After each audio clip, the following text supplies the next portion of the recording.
Police and canine units moved in immediately, surrounding the downtown building. The hostages, 5 deputies and a physician's assistant, were kept in a 7th-floor cell. Jail officials say the prisoners, armed with pipes and kitchen utensils, had somehow escaped from cell block B on the City Hall Avenue side of the building, overpowering the deputies in a hallway. Throughout the morning, prisoners shouted from windows, throwing light bulbs, which broke the sheriff's deputy's windshield, and a pencil sharpener with a note inside. The contents were not disclosed. The city's police emergency response, or SWAT team, was brought in with high-powered rifles. But at 11 o'clock, 3 hours after it started, the siege ended without a shot being fired. It is over with, that the prisoners are being locked back in their cells at this time, and there were no injuries.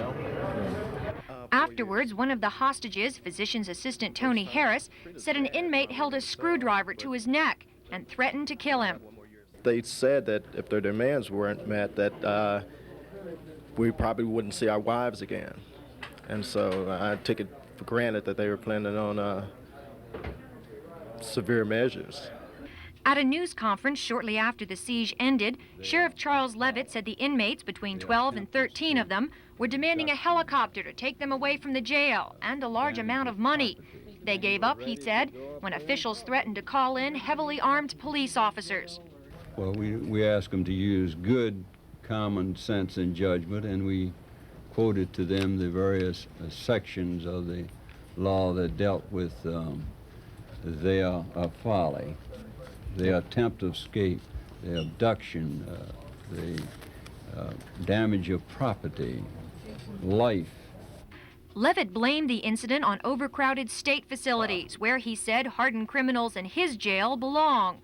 An instance of this type cannot be blamed on any individual, but the blame rests with our city and state officials who are placed in office to take care of these problems but have failed to do so.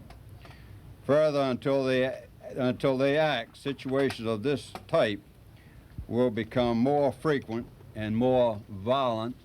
Levitt identified the ringleaders of the siege as David Wilson on the left and Stephen Ward, an escapee from the Chesapeake City Jail, on the right. He also said another man, Thomas Earl Moore, was involved. This afternoon, Wilson and 5 others were taken by van to a state prison in Richmond. However, the sheriff's office says there are still 91 convicted felons in the Norfolk jail, which belong in state facilities.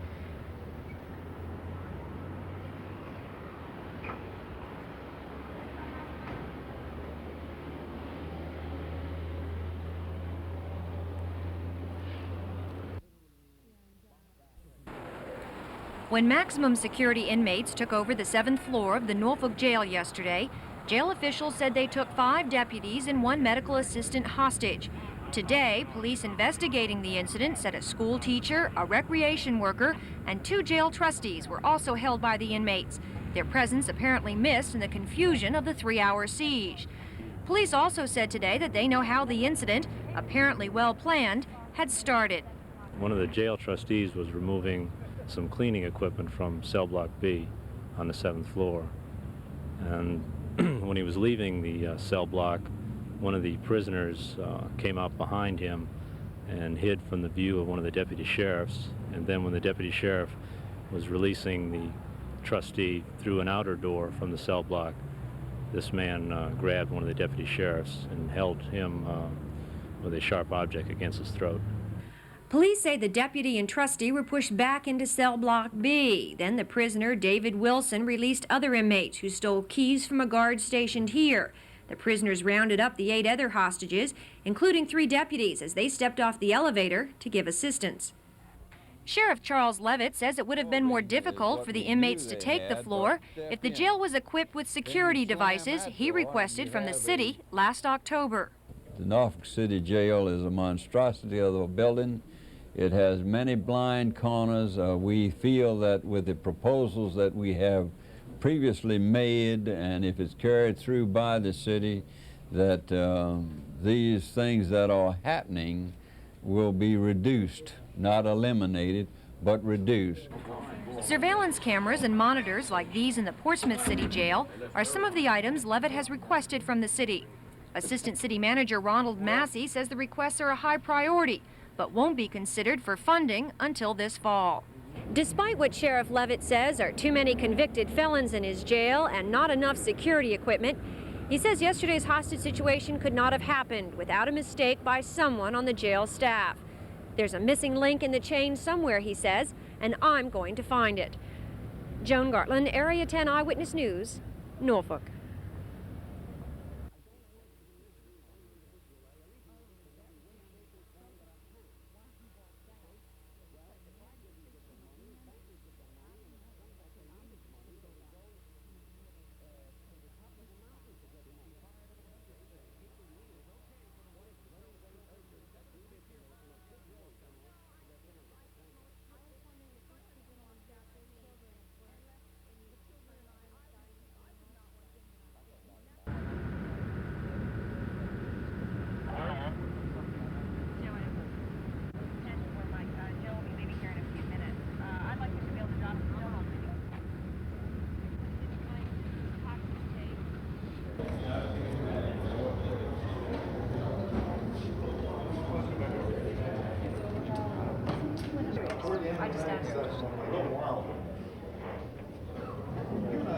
Came next.